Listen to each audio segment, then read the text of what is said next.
petite question aujourd'hui. Quel effet ça vous fait quand on vous fait un compliment, quand on vous fait un petit cadeau? Qu'est-ce que vous ressentez? Porter attention à quelqu'un de façon négative, c'est focaliser son attention sur le truc qui ne va pas, ce qu'il a mal fait, etc. Porter attention de façon positive, c'est le compliment, le petit geste sympathique, l'attention qui va lui faire plaisir. Sachez déjà que ces marques d'attention, eh bien, elles sont indispensables à la survie. Ce n'est pas du blabla que de dire j'ai besoin de reconnaissance. On a besoin de reconnaissance pour être bien. Nous sommes des êtres humains. Premier point. Deuxième caractéristique, eh bien figurez-vous qu'on préfère avoir des marques d'attention négatives que rien du tout. C'est-à-dire qu'un enfant, si vous rentrez le soir, que vous vous occupez de tout ce que vous avez à faire et que vous ne lui portez pas attention, eh bien il va peut-être préférer vous agacer jusqu'à voir même la fessée plutôt que d'être ignoré. Bien sûr, il préférerait un câlin, mais ça lui permet d'avoir de l'attention.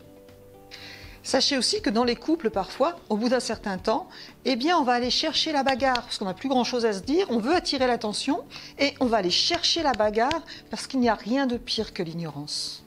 Sachez qu'il faut 10 fois plus de marques d'attention positives pour une négative pour être bien dans sa vie. Ça veut dire quoi?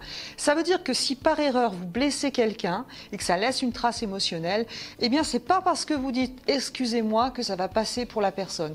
Il va falloir du temps, il va falloir ramer pour pouvoir équilibrer les choses. Plus on a reçu de marques d'attention positives pendant son enfance, plus c'est facile d'en donner et c'est plus facile d'en recevoir. Vous remarquerez que certaines personnes ont beaucoup de mal à recevoir un compliment.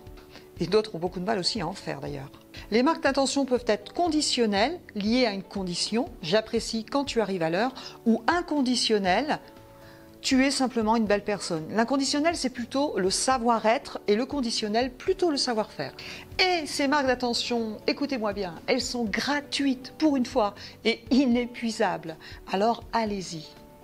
C'est très important de savoir sur quoi vous portez votre attention car vous allez conditionner le comportement de la personne en face. Exemple concret, je rentre le soir, mon mari a fait le ménage et ça c'est exceptionnel. Par contre, il n'a pas fait les coins. Si je lui dis, ouais bah dis donc, les coins, s'ils en veulent, faut qu'ils s'approchent, est-ce que vous pensez qu'il aura envie de recommencer? Et bien Skinner vous dira non.